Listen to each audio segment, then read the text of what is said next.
सबको नमस्ते, good morning, सुप्रभात। आशा करते हैं सभी लोग अच्छे होंगे। पिछले वीडियो में हम लोगों ने खिलजी वंश के शासन के अंतर्गत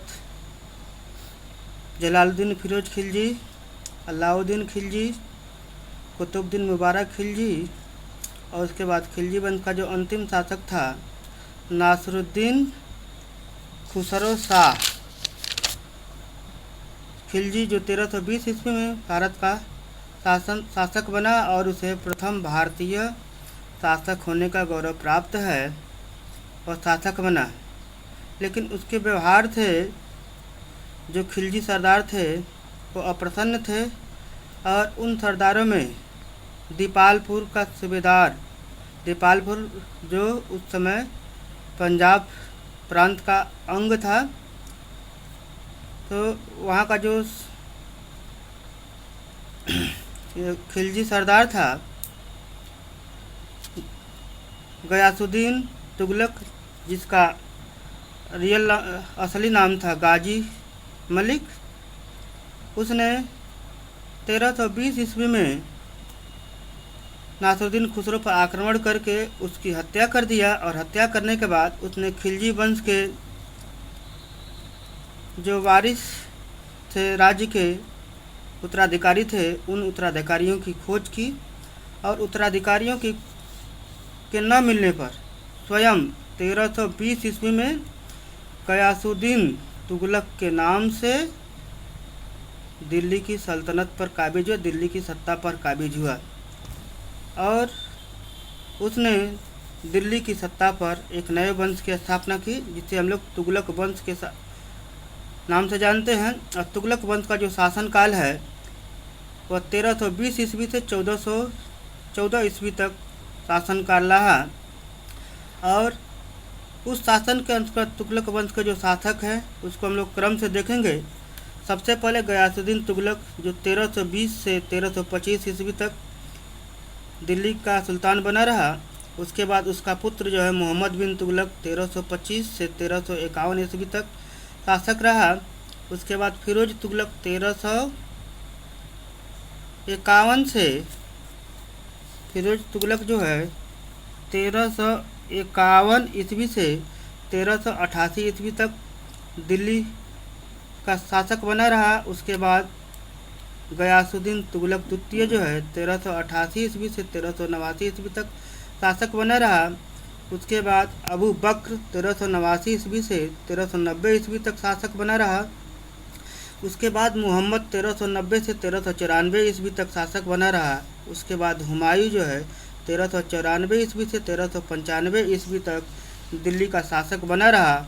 उसके बाद अंतिम शासक जो है तुगलक वंश का नासिरुद्दीन मोहम्मद जो है 1395 ईस्वी से, कुछ लोग कहते हैं 1312 ईस्वी, लेकिन कुछ के अनुसार जो 1314 ईस्वी तक है। तो 1395 ईस्वी से 1314 ईस्वी तक जो है तुगलक वंश का जो अंतिम शासक था नासिरुद्दीन मोहम्मद जो है दिल्ली का सुल्तान बना रहा। तो आइए आज हम लोग देखेंगे तुगलक वंश के प्रथम शासक, जिसे तुगलक वंश का संस्थापक भी माना जाता है, गयासुद्दीन तुगलक, जिसका शासनकाल जो है 1320 ईस्वी से 1325 ईस्वी तक शासन रहा। उसके बारे में देखते हैं। तो दीपालपुर के सूबेदार गाजी मलिक ने 1320 ईस्वी में खिलजी वंश के अंतिम शासक नासिरुद्दीन खुसरो को युद्ध में हराकर उसका कत्ल करने के बाद गाजी मलिक गयासुद्दीन तुगलक की उपाधि को धारण कर 1320 ईस्वी में दिल्ली सल्तनत के राज सिंहासन पर विराजमान हुआ। ये बहुत ही महत्वपूर्ण तिथि है और महत्वपूर्ण ऐतिहासिक घटना है, क्योंकि जो गाजी मलिक है खिलजी वंश का खिलजी के शासनकाल में दीपालपुर का सूबेदार था। और वह जो है उस समय जो नासिरुद्दीन खुसरो था उसके व्यवहार से प्रसन्न होकर उसने उस पर आक्रमण किया और उसको हराकर सबसे पहले वह दिल्ली की गद्दी पर बैठने से पहले खिलजी वंश के जो वारिस थे, उत्तराधिकारी थे, उनकी खोज किया। और जब उत्तराधिकारी नहीं मिले तब स्वयं जो गाजी मलिक है 1320 ईस्वी में गयासुद्दीन तुगलक की उपाधि धारण करके दिल्ली के राज सिंहासन पर विराजमान हुआ। तो परीक्षा में प्रश्न पूछता है कि गयासुद्दीन तुगलक का पुराना नाम क्या था? तो गाजी मलिक था। और वह कब दिल्ली के सिंहासन पर आसीन हुआ? तो 1320 ईस्वी में दिल्ली के सिंहासन पर आसीन हुआ। यह परीक्षा में प्रश्न पूछ रहा है। तुगलक सुल्तान करौना जनजाति से संबंधित थे। ये प्रश्न भी परीक्षा में पूछ रहा है कि तुगलक वंश के जो शासक थे किस जनजाति से संबंधित थे? तो वो करौना जनजाति से संबंधित थे। और ये जो करौना जनजाति है ये तुर्कों और मंगोलों की मिश्रित जनजाति थी, मिली जुली जनजाति थी। तुगलक वंश को स्वदेशी वंश माना जाता है। यहाँ पे देखिए बहुत महत्वपूर्ण ऐतिहासिक घटना है। तुगलक वंश को स्वदेशी वंश माना जाता है क्योंकि गयासुद्दीन तुगलक का पिता बलवन के समय भारत आया था। उसने पंजाब की एक जाट कन्या से विवाह किया। अर्थात इससे स्पष्ट होता है कि गयासुद्दीन तुगलक का पिता जो है तुर्की थे, तुर्की और मंगोलों की मिश्रित जनजाति से संबंधित थे। और जो उनकी माता थी एक जाट कन्या थी, अर्थात भारतीय थी। इसलिए तुगलक वंश को स्वदेशी वंश माना जाता है। गयासुद्दीन अलाउद्दीन के शासनकाल में पंजाब का सूबेदार था। इसे मंगोलों के आक्रमण के खिलाफ उत्तर पश्चिम सीमाओं की सुरक्षा की जिम्मेदारी दी गई थी। ये बहुत महत्वपूर्ण है।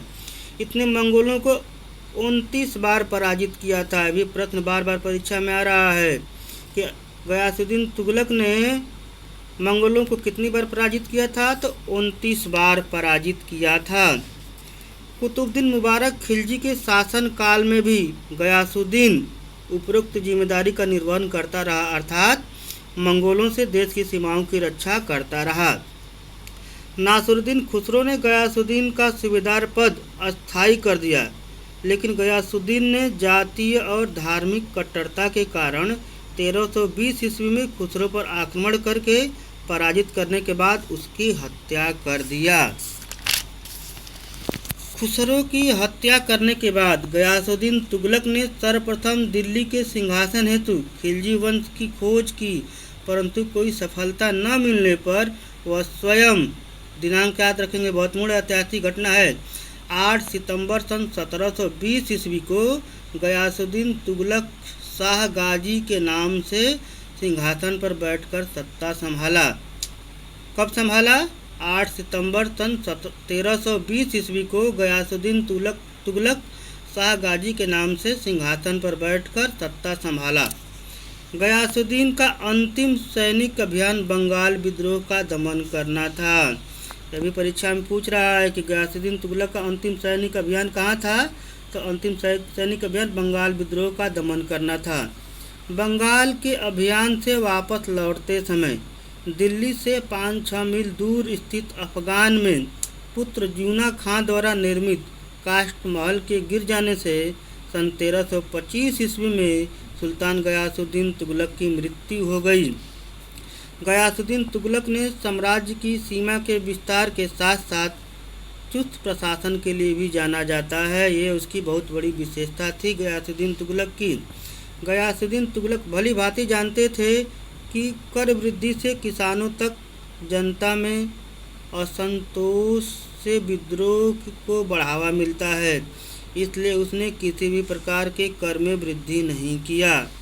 कृषि को प्रोत्साहित किया तथा शासन व्यवस्था शांति ढंग से संचालित हो, इसकी उसने अपने शासन के दौरान व्यवस्था किया। और उन्होंने देखा कि उसकी मृत्यु जो है 1325 ईस्वी में हो गई। और उसकी मृत्यु के बाद उसका पुत्र जो है मोहम्मद बिन तुगलक जो है दिल्ली की सत्ता पर काबिज होता है, दिल्ली का शासक बनता है। मोहम्मद बिन तुगलक जो 1325 ईस्वी से 1351 ईस्वी तक इसका शासनकाल रहा। और उसके शासनकाल में बहुत सारी ऐतिहासिक घटनाएं घटी जो इतिहास की दृष्टि से और परीक्षा की दृष्टि से बहुत ही महत्वपूर्ण है। इसलिए हम लोग मोहम्मद बिन तुगलक के बारे में बहुत ही सावधानीपूर्वक अध्ययन करेंगे। मोहम्मद बिन तुगलक का जो शासनकाल है 1325 ईस्वी से 1351 ईस्वी तक रहा। गयासुद्दीन तुगलक की मृत्यु के बाद उसका पुत्र मोहम्मद बिन तुगलक 1325 ईस्वी में दिल्ली का सुल्तान बना। कब बना? 1325 ईस्वी में। तिथि याद रखें, क्योंकि तिथि जो है बार बार परीक्षाओं में पूछ रहा है। तुगलक वंश से कम 2 या 3 प्रश्न जो है लगभग हर परीक्षा में आ रहे हैं। मोहम्मद बिन तुगलक का राजत्व सिद्धांत दैवी सिद्धांत की भांति था। उसका विचार था कि सुल्तान बनना ईश्वर की इच्छा है, यानी कि वह जो है दैवी शक्ति में विश्वास करता था और कहता था कि वो जो कुछ भी बना है वह ईश्वर की इच्छा से, उसकी इच्छा से कुछ नहीं है। मोहम्मद बिन तुगलक अपने कार्यों एवं विचारों से सल्तनत काल की सर्वाधिक विवादास्पद सुल्तान माना जाता है। कुछ इतिहासकार उसे पागल, पाखंडी, अंधविश्वासी कहते हैं। याद रखेंगे, मोहम्मद बिन तुगलक के बारे में जो कुछ इतिहासकार हैं उसे पागल, पाखंडी, अंधविश्वासी कहते हैं, तो कुछ उसे योग्य, प्रतिभाशाली, आदर्शवादी एवं समय से आगे बताते हैं। तो आइए हम लोग मोहम्मद बिन तुगलक की योजनाओं के बारे में अब देखेंगे कि उसकी सबसे पहली योजना थी दोआब में कर वृद्धि। राज्य की आय में वृद्धि करने के उद्देश्य से मोहम्मद बिन तुगलक ने गंगा एवं यमुना के बीच समृद्ध एवं उर्वरक भूमि दोआब में कर बढ़ाने का एक प्रयोग किया। भूमि में वृद्धि तथा कुछ अन्य करों में भी वृद्धि कर जिस समय उपरोक्त कार्य किया उस समय दोआब क्षेत्र में भीषण अकाल पड़ा था। जनता व किसानों को उस समय राहत की जरूरत थी, या उस यानी कह सकते हैं कि दोआब में कर वृद्धि करना मोहम्मद बिन तुगलक की सबसे बड़ी मूर्खता थी, क्योंकि उस समय जिस समय उसने कर वृद्धि किया उस समय दोआब क्षेत्र में अकाल पड़ा हुआ था, बारिश नहीं हो रही थी, नदियों में पानी नहीं था कि लोग अपनी कृषि कर सकें। और इसका कारण ये भी हो सकता है कि मोहम्मद बिन तुगलक के जो अधिकारी थे उसकी सही सूचना उन्होंने उसे नहीं प्रदान किया। निरंकुश शासक के भय से अधिकारियों ने अकाल की सूचना सुल्तान को नहीं दी तथा बढ़ी कर की वसूली जारी रखी। ये बहुत ही गलत हुआ उसके शासनकाल में। तो उसको सही सूचना नहीं मिली और उसने जो आदेश दिया था उसका अक्षर सा अधिकारियों द्वारा पालन किया गया, जिससे खेती बर्बाद हो गई। किसान अपने घर को छोड़कर जंगलों में छिप गए। लोग कर देना बंद कर दिया तथा सुल्तान के विरुद्ध विद्रोह कर दिया। बाद में सुल्तान ने राहत के लिए बीज एवं ऋण की व्यवस्था की, लेकिन तब तक बहुत विलंब हो चुकी थी। का वर्षा जब कृषि सुखाने वाली कहावत सुल्तान के निर्णय पर सटीक बैठती है।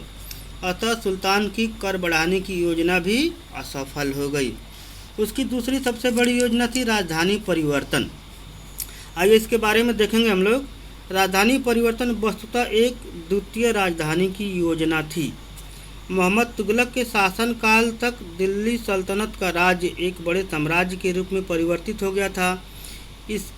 इसमें मालाबार को छोड़कर, मालाबार जो है दक्षिण क्षेत्र में समुद्री किनारा है, तो मालाबार को छोड़कर दक्कन के सभी राज्य साम्राज्य के अंग बन चुके थे। अतः दक्षिण के इन राज्यों को कुशल प्रशासन देने के लिए द्वितीय राजधानी की योजना बनाई गई। योजना तो ठीक था, लेकिन योजना का जो क्रियान्वयन था, संचालन था, वो सही ढंग से नहीं किया गया। इसलिए इस कारण जो है मोहम्मद बिन तुगलक की योजनाएं जो असफल हो जा रही थी। सुल्तान मोहम्मद बिन तुगलक ने दिल्ली के स्थान पर देवगिरी को 1327 ईस्वी में राजधानी बनाने की योजना बनाई। देवगिरी का नाम दौलताबाद रखकर 1327 ईस्वी में दिल्ली से राजधानी दौलताबाद देवगिरी सुल्तान द्वारा स्थानांतरित या परिवर्तित किया गया। परीक्षा की दृष्टि से बहुत ही महत्वपूर्ण तथ्य है, इसको ध्यान देंगे। इसमें प्रश्न आता है कि मोहम्मद बिन तुगलक ने किस समय दिल्ली से देवगिरी को अर्थात दौलताबाद को अपनी राजधानी बनाया। तो सन 1327 ईस्वी में दिल्ली से दौलताबाद को अपनी राजधानी बनाया। दिल्ली से दौलताबाद जाते समय लोगों को कष्ट न हो, इसलिए राज्य द्वारा लोगों को उचित सुविधाएं प्रदान की गई। रास्ते का कष्ट, दौलताबाद की जलवायु, रहन सहन, ध्यान देंगे यहाँ पे, रास्ते की जलवायु, रहन सहन, वेशभूषा, मौसम दिल्ली से भिन्न था। यानी कि रास्ते का जो कष्ट था और दौलताबाद की जलवायु, रहन सहन, खान पान, वेशभूषा, मौसम दिल्ली से भिन्न था। लोग अपने को उस वातावरण में ढाल नहीं पा रहे थे, एडजस्ट नहीं कर पा रहे थे। करीब 2 वर्ष बाद सुल्तान द्वारा पुनः दौलताबाद छोड़ने का निर्णय लिया गया, अर्थात पुनः राजधानी दौलताबाद से दिल्ली स्थानांतरित किया गया। सुल्तान को यह आभास हुआ कि जिस प्रकार दिल्ली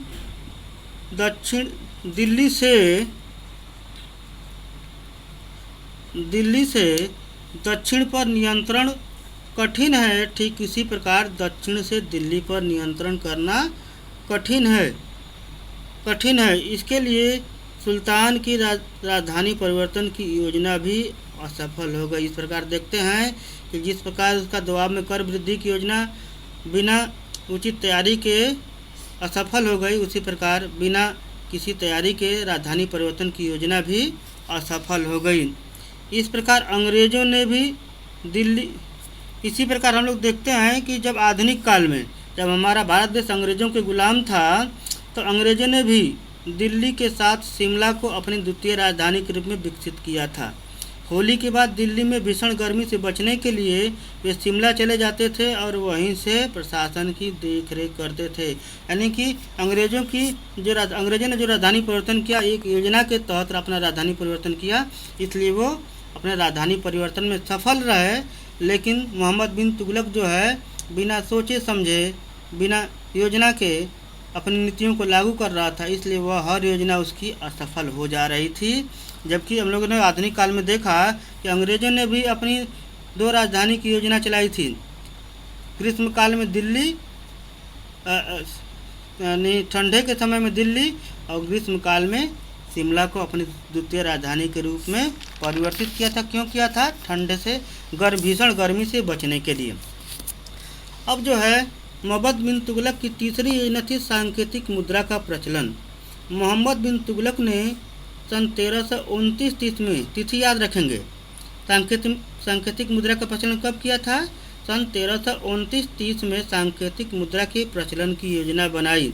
सांकेतिक मुद्रा से तात्पर्य है तांबे और पीतल का मिश्रण से बना हुआ जो सिक्का था, उसे सांकेतिक मुद्रा का नाम दिया गया था। उस समय विश्व में चांदी के उत्पादन में काफ़ी कमी आ गई थी। जिस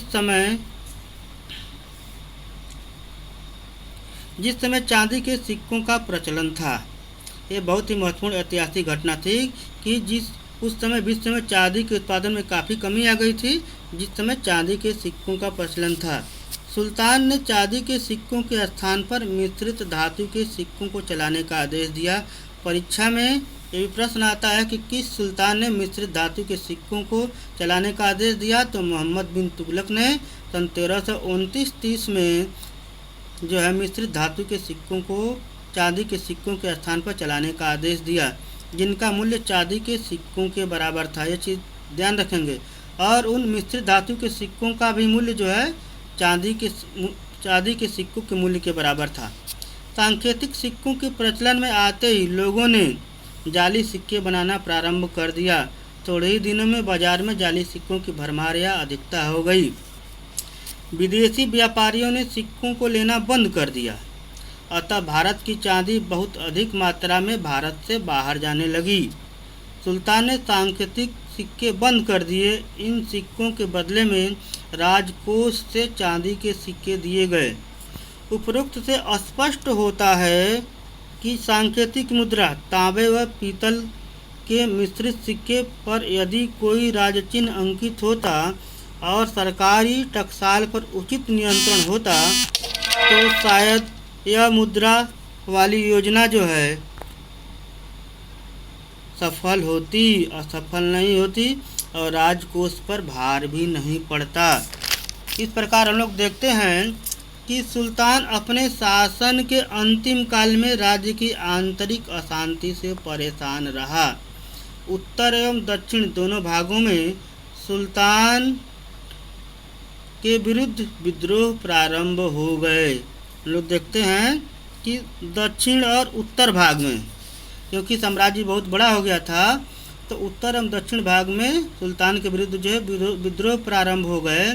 केंद्रीय शासन प्रणाली होने के कारण सुल्तान दक्षिण व उत्तर के राज्यों पर नियंत्रण करने में असफल रहा। इसी के अंतर्गत दक्षिण भारत में यानी दक्षिण में दो नए राज्य विजयनगर और बहमनी राज्य का उदय हुआ, अर्थात जो है वो दिल्ली के साम्राज्य से दिल्ली के अधीन थे और दिल्ली की अधीनता स्वीकार करके अपने को स्वतंत्र घोषित कर लिया। कौन? विजयनगर और बहमनी राज्य जो दक्षिण भारत के राज्य थे। पूर्व में बंगाल भी जो है अपने को पूर्ण रूप से दिल्ली की सत्ता से अलग कर लिया, अर्थात स्वतंत्र हो गया। इस प्रकार हम देखते हैं कि सुल्तान मोहम्मद बिन तुगलक अपने शासन के अंतिम 16 वर्षों तक विद्रोहों को शांत करने में एक स्थान से दूसरे स्थान तक भागता रहा। सिंध में विद्रोह के समय सुल्तान मोहम्मद बिन तुगलक बीमार पड़ा और सन 1391 ईस्वी में उसकी थट्टा नामक स्थान पर मृत्यु हो गई। इस प्रकार देखते हैं हम लोग कि मोहम्मद बिन तुगलक का जो शासनकाल है वह अंत हो गया और उसकी मृत्यु के बाद उसका जो पुत्र है देखेंगे, उसकी मृत्यु के बाद उसका जो पुत्र फिरोज तुगलक जो है वह सन 1351 ईस्वी में दिल्ली की सत्ता को संभालता है। तो इस प्रकार हम लोगों ने आज देखा तुगलक वंश के दो शासक जो है गयासुद्दीन तुगलक और मोहम्मद बिन तुगलक के शासनकाल को देखा, और इसके अगले शासकों का जो शासनकाल है हम लोग अगले वीडियो में देखेंगे। तब तक के लिए सबको जय हिंद, नमस्ते। आशा करते हैं कि आप लोग अच्छे से होंगे और आप लोगों को यह वीडियो समझ में आई होगी। तो सबको जय हिंद।